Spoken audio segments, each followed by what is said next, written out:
Bonjour, bonsoir à vous tous. C'est très heureux de vous retrouver dans le programme de ce samedi dans le Monde en 7. On va parler du Sénégal où Macky Sall pourrait être poursuivi. Nous irons aussi du côté de la Guinée, parler donc d'Adis Camara qui est au Maroc pour des soins. Nous allons évoquer en deuxième partie le Gabon avec la victoire de Oligui Nguema, victoire à la soviétique. Et puis le Togo, nous verrons la mission de médiation de Faure Gnassingbé, aussitôt confirmée par l'Union africaine. Le chef de l'État togolais a entamé les consultations. Deux invités sont avec moi sur le plateau. Constant Lemou. Bonsoir Constant. Bonsoir Samuel, merci pour l'invitation. Je salue tous ceux qui nous suivent à travers le pays et à travers le monde entier. Je salue nos amis des pays de l'AES. Et je reviens au Togo pour dire un coucou spécial à la famille Banatoma du côté de Notien. Merci d'avoir accepté l'invitation. Vous êtes analyste politique. Face à vous, Georges Hérault. Bonsoir Georges. Bonsoir Samuel, bonsoir à M. Lemou et à tous les téléspectateurs de New World Info. Je voudrais profiter, Samuel, pour féliciter le président national du Cercle des leaders émergents qui, sur ses instructions, a permis au parti de lancer la première plateforme digitale d'un parti politique qui permet à tous les Togolais, tous les citoyens, dans son coin, même à Namoudjoga ou que ce soit à Kouroubango ou à Néron, de pouvoir s'inscrire en ligne et adhérer à un parti politique. Et donc, c'est vraiment une innovation d'un parti politique au Togo qui a suivi la transformation numérique et qui l'a quand même adapté à sa gestion quotidienne. Et payer également les contributions en ligne, parce que ça c'est le nœud de la guerre dans les partis politiques, hein. Les gens ne payent pas les contributions. C'est vrai, on peut plus changer les cours des choses, mais les partis politiques, comme vous le savez, c'est financé pratiquement par la poche des présidents ou bien des premiers dirigeants. Et c'est pas bien. Ce qui n'est pas bien sous d'autres cieux, mais bon, c'est le vécu quotidien et quand la situation de nos militants vont changer, pourquoi pas ils vont pas s'empêcher de le faire. N'empêche pas la situation va changer, c'est-à-dire oui, c'est dit que quand vous avez des militants qui sont des cadres, pourquoi pas ils cotisent. Et c'est ça, les grands partis, ils le font. Hein. Même au Togo, il y a certains partis qui ont des cadres et qui fait fonctionner, qui fait vivre, qui font vivre le parti. Et donc, nous n'avons pas de grands cadres. Aujourd'hui, nous qui sommes quelques cadres, nous participons vraiment à la vie du parti. Merci. Donc pour la prison, vous êtes, on le comprend bien, acteur politique, vous êtes vice-président du Cercle des leaders émergents. On prend la direction du Sénégal pour commencer cette émission. L'ex-président Macky Sall pourrait bientôt être poursuivi pour haute trahison. C'est une proposition de résolution en ce sens qui vient d'être déposée à l'Assemblée nationale par un député du parti au pouvoir, le PASTEF. Le député Guy Marius Sagna a annoncé le mardi 15 avril dernier avoir déposé devant l'Assemblée nationale une proposition de résolution visant la mise en accusation de l'ex-président Macky Sall pour haute trahison, notamment en raison de sa gestion des finances publiques du Sénégal actuellement en difficulté au niveau économique.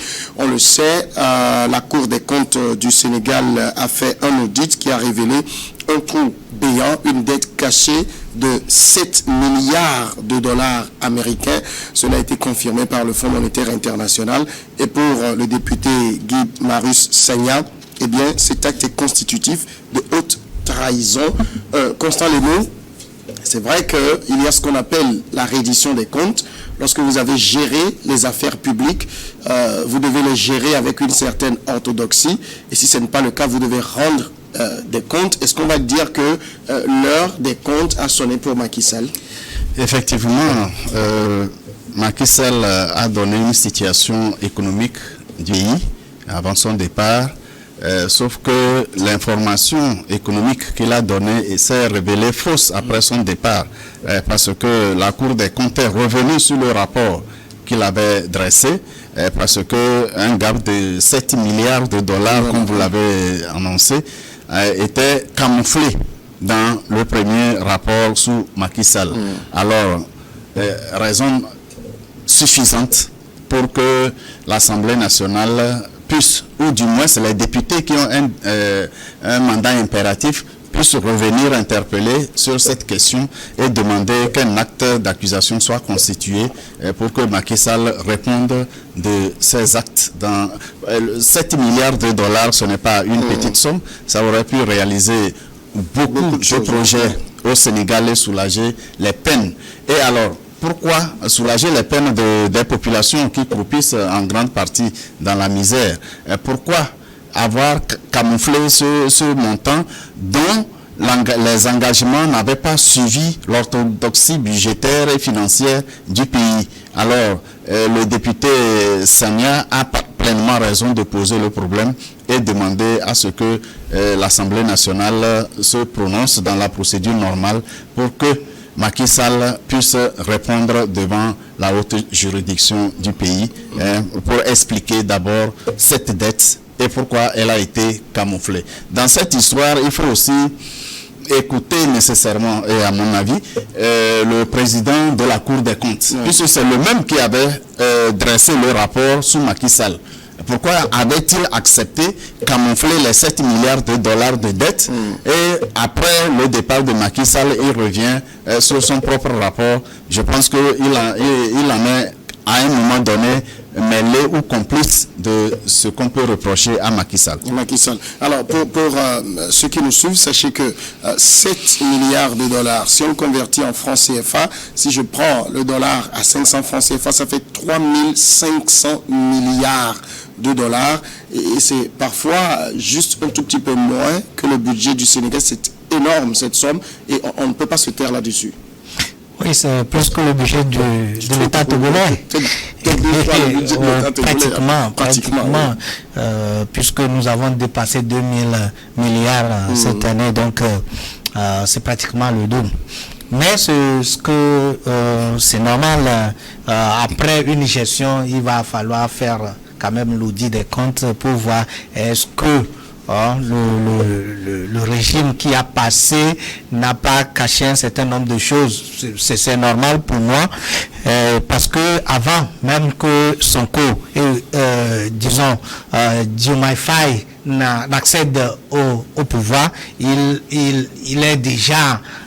étaient déjà dans le combat de corruption au niveau de l'État, où ils dénonçaient beaucoup de malversations, ils dénonçaient beaucoup de détournements, de corruption dans l'appareil de Macky Sall.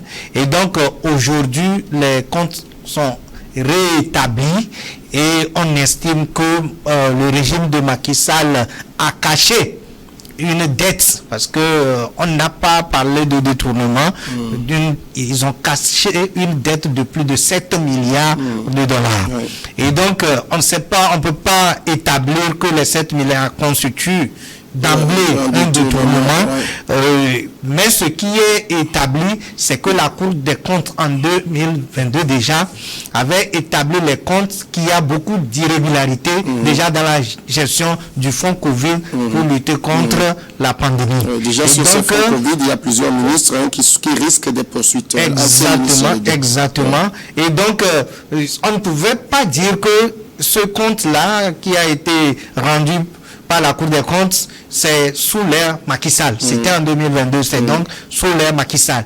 Et donc, ce qui présageait déjà que, en ce moment, comme Constant Lemou l'a dit, la Cour des comptes a pu quand même révéler un certain nombre de choses, mais est-ce qu'on lui a donné assez d'instruments pour pouvoir intervenir et élargir le problème sur d'autres fonds ou bien d'autres aspects de gestion de l'ère, sous l'ère Macky Sall. Donc cette interrogation aussi, on peut la poser.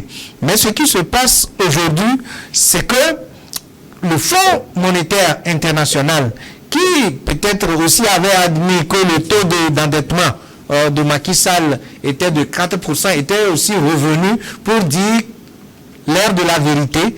Et quand on avait fait l'audit, le Fonds monétaire aussi adhère que actuellement le taux d'endettement doit être aux environs de 12%, alors que pour Macky Sall, c'était 7%. En décembre, rappelez-vous que Macky Sall avait estimé que tout le dit, les sorties de la Cour des comptes étaient des allégations contre lui. Et je crois qu'il avait même déposé une plainte, quelque chose comme ça, contre X pour allégation et diffamation. Mais aujourd'hui, c'est que le problème se pose. Est-ce la poursuite ou bien la chasse aux sorciers, ou est-ce une vérité? Quand nous voyons un peu ce qui s'est passé à l'ère Macky Sall même, contre les barons du régime de Abdoulaye Wade, parce qu'en ce moment, il y avait créé la cour de répression d'enregistrement illicite qui était même établie par Abdou Diouf, le président, qui n'était pas opérationnel. Macky Sall l'avait rendu opérationnel pour pouvoir juger ou bien poursuivre les barons de Abdoulaye Wade. Mais aujourd'hui, la question revient à la table ou bien dans le camp du régime Macky Sall, qui doit accepter aussi être interpellé par la justice pour voir ce qui en est réellement. Alors aujourd'hui, Constant Lemou, on ne peut plus dire, parce qu'il y a certains qui au début avaient commencé par parler de chasse aux sorcières, mais si la Cour des comptes fait un audit et le Fonds monétaire international confirme, est-ce qu'on peut dire que le Fonds monétaire international de connivence avec l'actuel pouvoir pour en découdre avec l'ancien président? Je pense que le Fonds monétaire international a affaire à l'État du Sénégal. Ce n'est pas contre la personne de Macky Sall. Mais lorsque le Fonds monétaire international réclame le remboursement de 7 milliards de dollars, on sait à quel moment et de quelle manière le pays s'est endetté à cette hauteur-là. Qui en est responsable et pourquoi la situation-là n'était pas ressortie au bon moment? Alors, il y a un responsable qui doit répondre. Il n'y a pas d'autre personne que Macky Sall pour répondre à cette interrogation. On lui demande d'expliquer. Pour le moment, il n'y a pas d'acte de condamnation. C'est la justice qui se prononcera selon les explications qu'il voudra bien donner. Sinon, le peuple sénégalais lui a confié la gestion de tout le pays, donc des deniers publics. Pendant 12 ans. Et pendant 12 ans, il y a le moment de reddition des comptes qui est arrivé. Il aurait pu clarifier cette situation depuis avant son départ du pouvoir, que le problème ne se poserait pas, il ne serait pas interpellé. Même si les points d'interrogation persisteraient sur ce qu'on a fait de ce niveau d'endettement, eh bien, il aura eu quand même le mérite d'avoir dit la vérité sur la situation économique réelle, surtout du côté endettement du pays, et les nouveaux dirigeants du pays en tiendraient compte. Puisqu'il a totalement camouflé cette dette du pays, alors que le pays, de toute façon, doit rembourser aux institutions internationales, notamment le CFMI. Actuellement, la note du Sénégal a été dégradée par les agences de notation. Exactement. Ça veut dire qu'il a préparé un trou dans lequel le Sénégal s'est engouffré du point de vue économique et face aux institutions de Bretton Woods. Ceci est un plan un peu diabolique, si on peut s'exprimer ainsi, parce que on peut, un dirigeant, un président peut choisir peut opter pour une certaine stratégie économique qui peut pousser le pays dans un endettement important, mais au même moment, il faut que l'ensemble, le pays sache, la population sache à quoi a servi cet endettement. À partir du moment où ça devient un jeu de cache-cache, eh bien, il y a lieu vraiment que Macky Sall s'explique sur les 7 milliards, pourquoi d'abord les avoir engagés comme dette du pays, et à quoi ça a servi, et pourquoi la Cour des comptes n'a pas sorti ça au moment où il était aux commandes du pays. Alors, le problème qui se pose ici, c'est, et je pense Constant le rappelle bien, ce n'est pas tant la dette, mais c'est la dissimulation. Est-ce que vous pensez que chercher la vérité demande que l'on aille poursuivre l'ancien président pour haute trahison?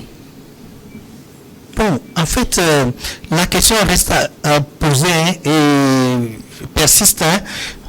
Pourquoi cette dissimulation de la dette? Je dirais, vous savez, à un moment donné, surtout lors du deuxième mandat de Macky Sall, un certain Ousmane Sonko a commencé à dénoncer le détournement de fonds. La gabegie, la corruption du régime Macky Sall. Et donc, à un moment donné, je crois qu'ils ont manqué à beaucoup de choses, l'honnêteté, la sincérité, parce que pensant que en voulant donner un certain nombre d'informations selon les comptes, ils donneront raison finalement à Sonko. Donc, ils ont préféré se taire sur un certain nombre de choses, oubliant que ce n'est pas évident que le défunt puisse gagner, puisqu'ils ont œuvré, enfin qu'il y a un défunt qui viendra couvrir toutes ces informations-là, enfin que peut-être si après 5 ans, les gens sortaient ces informations-là, et ça ne va plus être, la tournure que ça a pris, ça ne peut plus être comme aujourd'hui.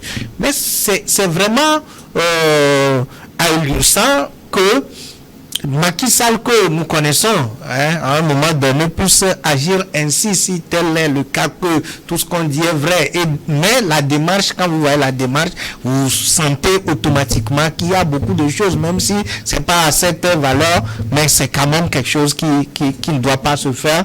Lorsque on crée comme un démocrate, on est venu en tant que une opposition qui a critiqué Wade, qui était vraiment comme un messie qui est venu sauver les Sénégalais, mais aujourd'hui, on pense que quand il disait je vais réduire le mandat de 7 ans, 5 ans et tout ça là, pour les citoyens sénégalais, c'est quand même quelque chose qui permet de dire que nous avons quand même un dirigeant qui est conscient de la situation des citoyens, qui veut vraiment sortir les gens de la précarité et tout. Mais vous voyez ce qui se passe, ça montre que c'est pas tous les gens qui critiquent celui qui est au pouvoir et qui feront bien. Mais ce qui est encore important, comme tu viens de le poser en deuxième question, c'est qu'aujourd'hui,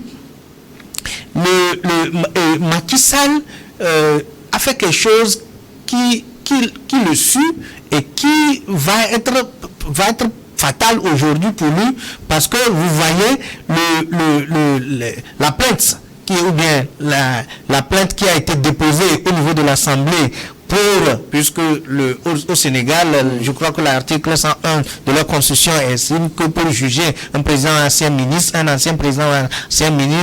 il faut le juger devant la cour de la haute trahison, et il faut annoncer qu'il y a vraiment une haute trahison, mais seulement que la haute trahison n'est pas définie dans un document en tant que tel pour savoir que c'est tel acte qui constitue la haute trahison. Justement, ce que vous dites, c'est ce que je cite une partie du document du député Guy Marius Sagna. Il dit qu'il y a eu une politique de dissimulation systématique, de manipulation des chiffres publics et de mise en péril de la souveraineté financière de l'État, et cela ne serait resté sans conséquence. Elle constitue, au regard de son ampleur, de sa récurrence et de ses effets dévastateurs sur la crédibilité du Sénégal, un manquement d'une exceptionnelle gravité pouvant être qualifié de haute trahison. C'est-à-dire aujourd'hui, c'est Guy Marius Sagna essaye de montrer qu'il y a eu haute trahison, parce que, comme le rappelle Georges Hérault,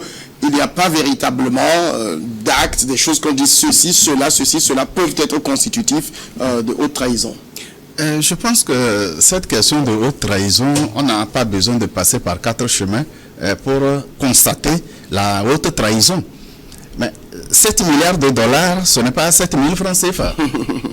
Et pour la cause de l'État. Et vous allez constater, vous allez comprendre cela à travers les derniers actes de Macky Sall avant son départ du pouvoir. Il a eu du mal à accepter organiser les élections pour libérer le pouvoir. Il cherchait par tous les moyens pour se maintenir. Et lorsqu'il a compris que rien n'était possible dans son plan, il a décrété l'amnistie à tous les responsables du pays pour les actes qu'ils ont posés pendant son régime. Et récemment, cette loi d'amnistie a été annulée. Exactement. Parce qu'il savait tout ce qui est comme criminel au fond et qui serait découvert. Alors il faut anticiper et assurer les arrière-gardes. À défaut de se maintenir, à défaut de trouver un candidat qui puisse lui succéder et protéger ses arrières, eh bien, il a pris cet acte d'amnistie pour essayer d'effacer ce crime. Mais on ne peut pas effacer un crime sans l'avoir jugé, sans avoir jugé le criminel. S'il faut qu'il soit amnistié, ce n'est pas lui-même. Ce n'est pas lui-même. Alors, dans cette situation, la haute trahison, elle est claire. Même si dans un document, cette haute trahison n'a pas été précisée ou clairement définie, mais Macky Sall a fait juger des gens qui ont commis des crimes économiques. Karim Wade, par exemple. Khalifa Sall. Alors, il les a jugés à partir de quoi? Et sur la base de quels tests? Ces tests sont encore en vigueur. Et il revient à la haute cour de justice d'apprécier lorsque l'Assemblée nationale aura voté l'acte l'acte d'accusation qui établit la haute trahison de Macky Sall pendant son règne. Et je pense que l'Assemblée nationale a suffisamment de moyens, 130 députés au plus pour le PASTEF, alors qu'on a besoin juste de 99 députés. Oui. Je pense que ça passera comme une lettre à la poste, le vote de cet acte d'accusation contre Macky Sall. Vous rappelez bien donc qu'il faut 3/5 des membres de l'Assemblée nationale pour voter donc ce test. Le PASTEF en compte 130 et il faut juste 99 pour que cela passe. Et donc on attendra de voir ce que l'Assemblée décidera. Mais Georges Hérault, et si finalement c'était en prélude à tout ceci que Macky Sall a quitté le pays dès la passation de serment, sachant aussi qu'il est de tradition au Sénégal, les anciens présidents sont souvent à l'extérieur. C'est d'ailleurs ce que j'allais dire, parce que Wade, lui, il était carrément en France, lui, il a préféré le Maroc. Je pense que... Le jour même où il a rendu le pouvoir. Oui, mais... Il n'a pas attendu le lendemain, il avait fait bagage quelques jours auparavant, comme s'il finalement il craignait quelque chose. Oui, en fait, il craignait, parce que je l'ai dit ici, quand vous avez emprisonné des gens et puis les gens sont sortis de la prison pour devenir président, c'est pas facile pour l'idée, surtout qu'il a affaire à des jeunes qui vraiment ne montraient pas envie de conciliation, qui prenait la rupture.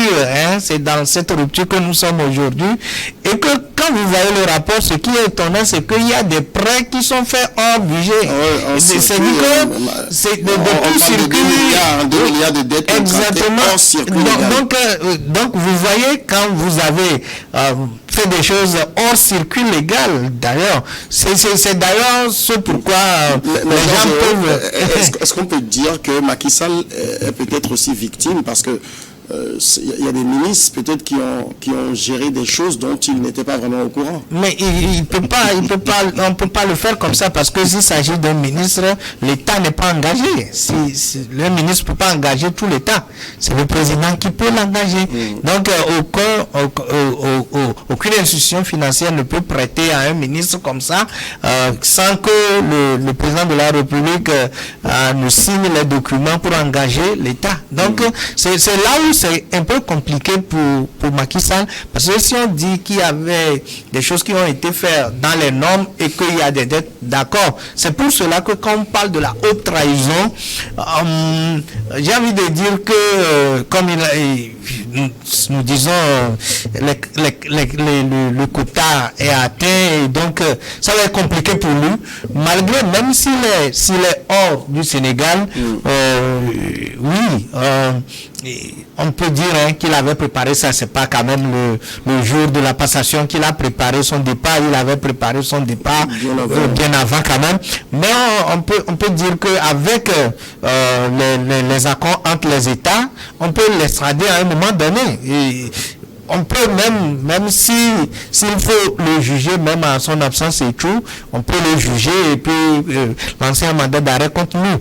Vous n'oubliez pas que les avocats de Ousmane Sonko, le français, surtout le français Banco ou bien quelque chose comme ça, quand Macky Sall était même aux affaires, avait déposé une plainte à la CPI et en France contre lui, un mandat d'arrêt et tout ça là. Donc aujourd'hui, ils le feront de toute façon, malgré que Macky Sall ne soit pas au pays, et on va quand même chercher à le juger. Et aujourd'hui, les ministres, de toute façon, ça, pour moi, ça me ramène, je ne sais pas si on parlera de ça, mais ça me ramène à poser vraiment le statut judiciaire d'anciens présidents dans nos États, surtout en Afrique. Est-ce que oui, c'est vrai, on ne peut jamais accepter qu'il y a de telles malversations, mais est-ce que ça là ne va pas constituer aussi d'autres freins pour que les gens ne cèdent pas facilement leur fauteuil? C'est la question. Je pense que c'est normal que quelqu'un à qui on a confié la destinée du pays pendant une période donnée puisse se rendre compte et puisse être traduit devant la justice. Il a profité de ces situations pour commettre des malversations. C'est normal. Et ce n'est pas seulement dans notre pays. Aujourd'hui, l'ancien président français porte un bracelet condamné par la justice de son pays parce qu'il a trahi. Pourquoi pas en Afrique? Pourquoi pas? Un président qui a commis des malversations pendant l'exercice de ses fonctions ou il a commis des crimes pendant l'exercice de ses fonctions, eh bien, il doit répondre de ces crimes devant la justice. Parce que ça servira de leçon à ceux qui prétendent assumer les hautes fonctions de l'État et ils doivent se préparer pour que, à la fin de leur mandat, qu'ils ne soient pas poursuivis. Si un ministre commet un acte, c'est le président de la République qui en assume la responsabilité dans la mesure où c'est lui qui nomme le ministre et s'il n'a pas sanctionné le ministre pour l'acte commis, c'est qu'il en est entièrement responsable.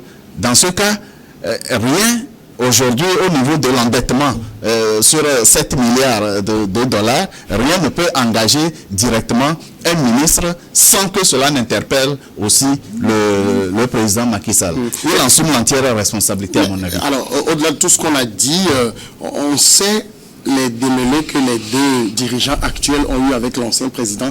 Est-ce que derrière aussi, il n'y a pas une petite idée de prendre sa revanche? Je ne pense pas. Je ne pense pas qu'on soit à ce niveau de revanche du duo Macky Sall, Sonko de Mafaye.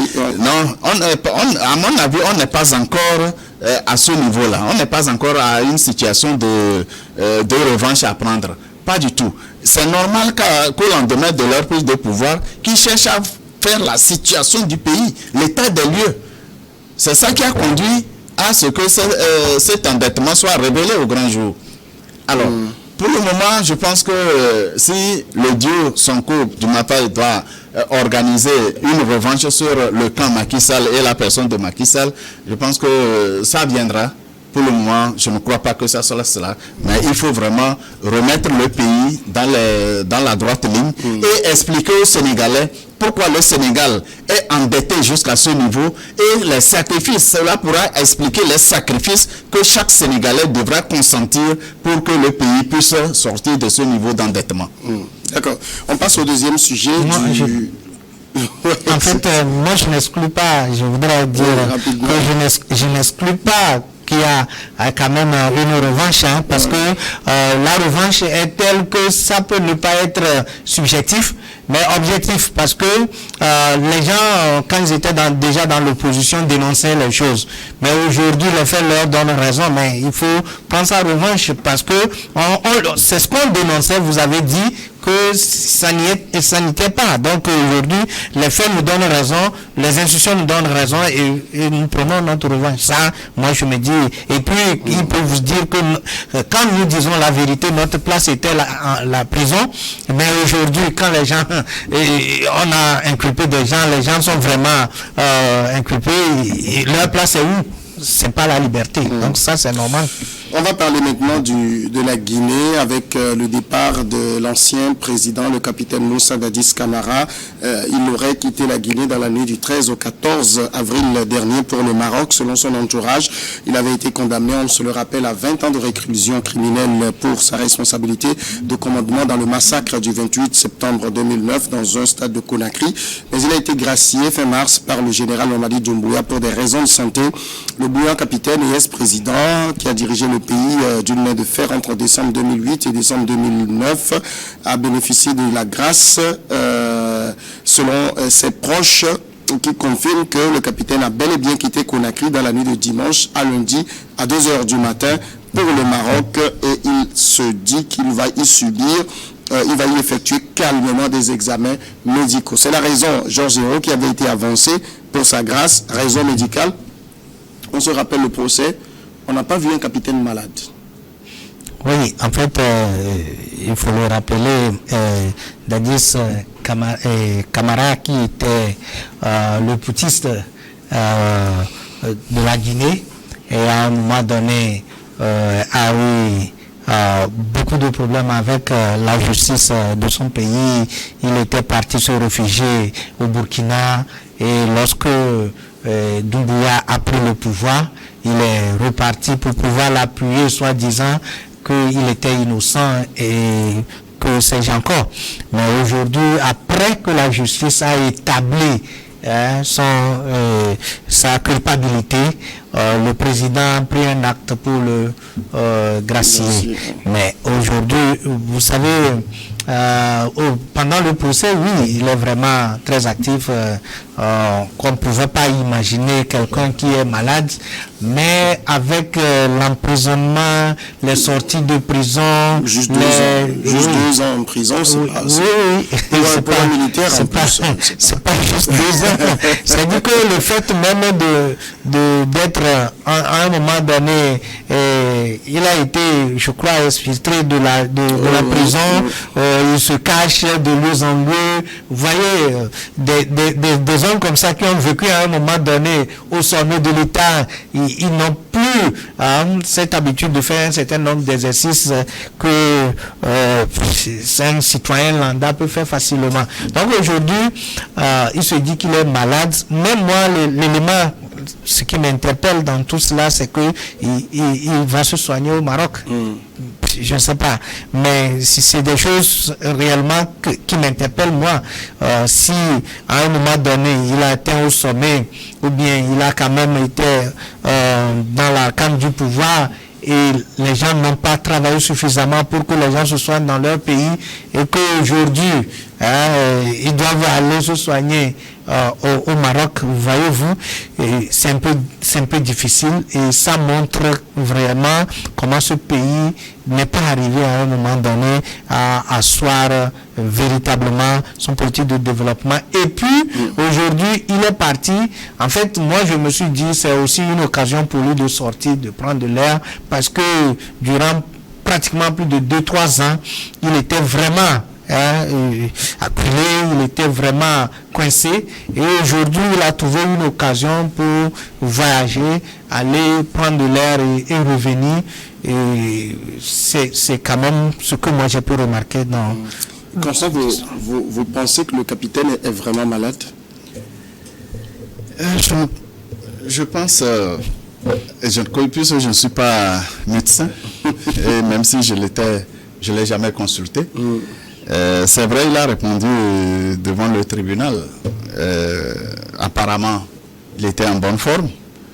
Maintenant, si notre apparence est trompeuse, il peut y avoir maladie, mais pour la circonstance, il peut être renforcé pour lui permettre de répondre devant le tribunal. Personne n'ignore les tirs qu'il a reçus à la tête par son aide de camp. Alors, si c'est réel qu'il est malade et qu'il bénéficie de cette grâce pour aller se faire soigner, je pense que le président Doumbouya n'a pas pris une mauvaise décision. Et cela ne sort pas de la légalité. Rappelons que Dadis Camara lui-même a demandé à venir se faire juger sur cet événement du 28 septembre, au stade du 28 septembre, je veux dire. il était en exil, il aurait pu tenir les câbles là-bas, se maintenir et refuser de revenir. Mais lui-même a demandé à revenir. Alpha Condé n'avait pas organisé le procès. Oui. Doumbouya, à son arrivée, a remis le dossier sur la table sur la réclamation de l'association des victimes de ce malheureux événement. Alors, Dadis Camara n'a pas trouvé de problème à revenir au pays et pour se faire juger, et il a été jugé dans les normes.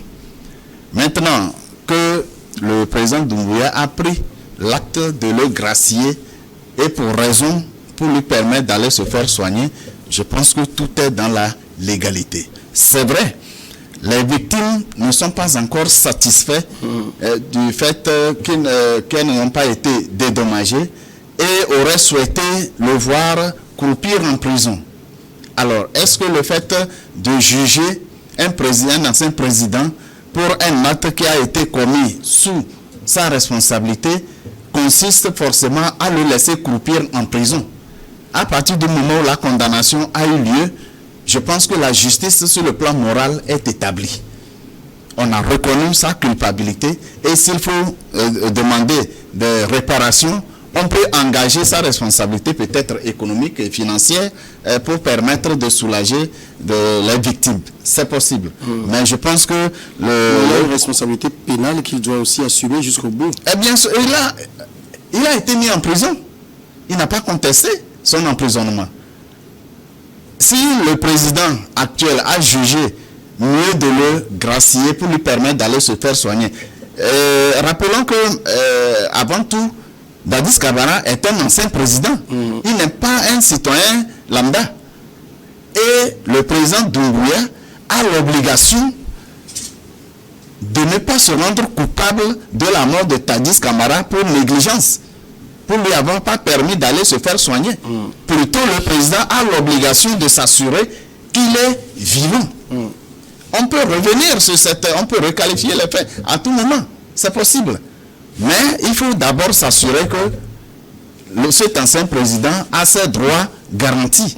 Même s'il est accusé, condamné, il a toujours des droits qu'il faut respecter. Et je pense que Mamadi Doumbouya n'a pas fait le contraire. Maintenant, il faudrait qu'il trouve en urgence des mesures pour soulager les peines des victimes de ce malheureux événement. Qu'on le garde en prison, tant mieux, mais si on le garde en prison étant malade et il trépassait, c'est un autre rebondissement contre le président Doumbouya. Alors, il est parti au Maroc. C'est un pays qu'il connaît très bien. Il faut se rappeler que lorsqu'il avait échappé à la tentative d'assassinat, c'est au Maroc qu'il a été soigné pendant plusieurs mois avant de s'exiler ensuite au Burkina Faso, de revenir au niveau de la Guinée. Est-ce que vous pensez aujourd'hui aussi que c'est un départ volontaire pour lui, ou bien les autorités tentent de l'éloigner un peu après la grâce? Il y a beaucoup de remous au sein de la société civile, de l'association des victimes. Est-ce qu'on essaye d'éloigner un peu ce colis gênant? Bon, je saurais le dire, mais aujourd'hui, ce que je sais, c'est que quand on parle des structures sanitaires de son pays, c'est pas aussi ça. Ça, nous établissons que le Maroc est une référence en matière d'intervention de santé dans notre en Afrique. Et puis c'est normal que quand les choses à un certain niveau, qu'on puisse aller se soigner et bien se soigner. C'est normal. Donc, il est vrai que les victimes, comme toute victime, vous avez affaire avec quelqu'un, un coupable dont la culpabilité est établie, vous estimez que il doit y subir un certain nombre de sanctions, que ce soit pénales ou financières ou des dédommagements à vous-même. C'est normal pour les victimes, la réaction des victimes et tout. Mais pour dire que c'est pour l'éloigner, je ne pense pas. Parce que, vous savez, si à un moment donné, Dadis Camara a pu s'échapper à la prison, ça veut dire quelque part que dans l'appareil sécuritaire de Doumbouya, il y a des gens qui aiment ou qui ont quand même des relations avec Dadis Camara. Donc aujourd'hui, ça voudra dire tout simplement que Doumbouya a considéré, au-delà de la personne qui a été un ancien président, a considéré un certain nombre de choses dans son appareil qui gère le pays aujourd'hui pour se dire qu'enfin, il faut à un moment donné intégrer d'une manière ou d'une autre Doumbouya. Comment vous l'appelez? Camara. Mais aujourd'hui, aller se soigner, c'est pas pour l'éloigner, mais c'est pour lui permettre, selon moi, de pouvoir encore à un moment donné se réchausser et revenir dans son pays. Parce que aujourd'hui, les portes, selon moi, lui sont favorables pour pouvoir à un moment donné intégrer l'appareil de Doumbouya qui veut à un moment donné faire comme le président gabonais, comment vous l'appelez? Olivier Nguema, on va en parler tout à l'heure. Exactement. Justement, je vais poser la question à partir du point sur lequel Georges Héroux vient de chuter. La Guinée se prépare et probablement, si on va en croire le président, cette année, il va y avoir les élections. Tout porte à croire qu'il sera candidat parce qu'il n'a pas fait son coup de table pour dresser le lit à quelqu'un d'autre. On sait que Dadis Camara est très populaire au niveau de la Guinée forestière. Il fait tous ces calculs-là pour le gracier. Un ancien président, on ne le traite pas comme un citoyen lambda. Si Dadis Camara était voleur d'une chèvre dans la zone de la Guinée forestière, son emprisonnement serait un acte oublié tout de suite. Mais sa volonté de venir se faire juger et assumer sa responsabilité devant un acte malheureux qui s'est produit sous son règne, je pense que cela n'est pas donné à tout le monde, à tous les dirigeants. Plutôt d'autres cherchent à fuir. Ils cherchent à se faire protéger par des organisations de défense des droits de l'homme, patati patata, mais lui, il est venu volontairement pour se faire juger. Alors, derrière cette volonté de Dadis Camara, est-ce que lui-même veut revenir sur la scène politique, venir jouer un rôle sur la scène politique en tant qu'ancien président, ou il prétend assumer encore un rôle dans l'appareil de l'État?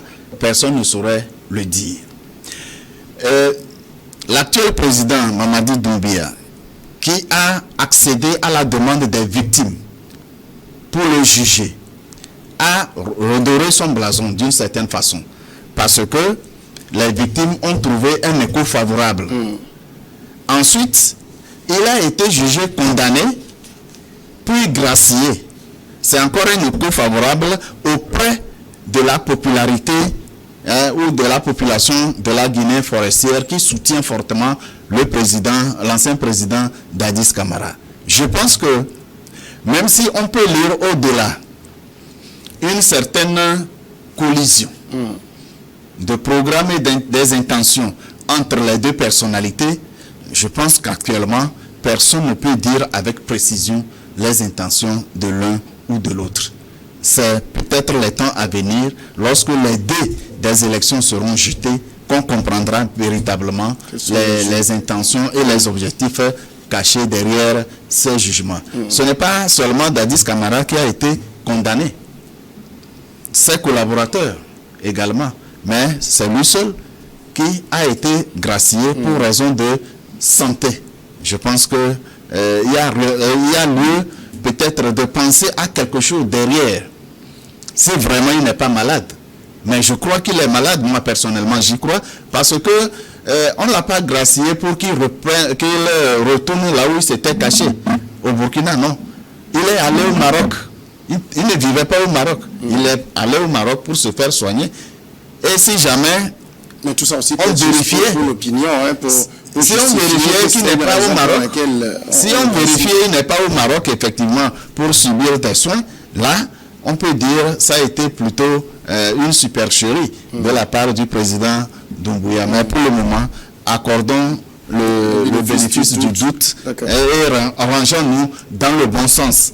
Alors, si nous sommes d'accord que il a été jugé, c'est normal, il a été condamné, normal, Mamadi Doumbouya a usé de ses prérogatives de président de la République pour le gracier avec pour objectif d'aller se faire soigner, je pense qu'il n'y a pas de mal en la demeure. Alors, dernière question sur le sujet. Le capitaine Moussa Dadis Camara est un militaire putschiste. Doumbouya est un militaire putschiste. Entre militaires putschistes, on se serre les coudes. Non, je pense que c'est de bonne guerre quand aujourd'hui on a pu vider ce dossier de Dadis Camara, parce que souvenez-vous au temps du président, de l'ancien président, comment le professeur Alpha Condé n'a pas pu organiser son procès, mais aujourd'hui le dossier est vidé, on a établi sa culpabilité, et il était en prison avant d'être gracié par le chef de l'État, qui s'était pas arrêté là-bas, qui a l'autre putschiste qui a promis quand même accompagner les victimes de cet événement malheureux et douloureux. Donc je pense que quand même prendre ce tact pour accompagner aussi les victimes, c'est vraiment un dénouement pour l'apaisement autour de ce problème. Et je voulais le dire, vous savez, les choses ont commencé pour Dadis Camara lorsqu'il a voulu être candidat aux élections.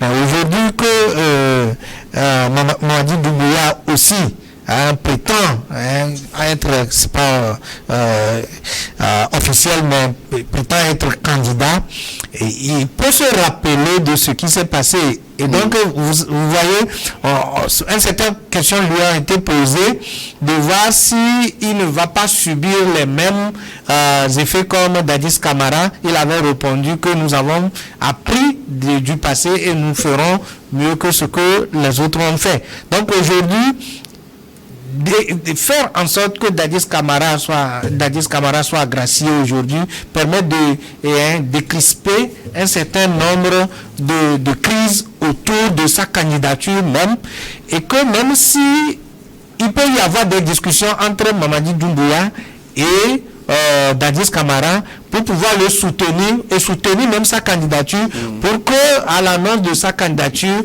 beaucoup de velléités, beaucoup de mouvements soient quand même éteints, pour que le chemin, la voie soit balisée pour la candidature de Mamadi Doumbouya. Monsieur, on va marquer la pause maintenant, le temps de suivre le journal, et on revient pour la deuxième partie.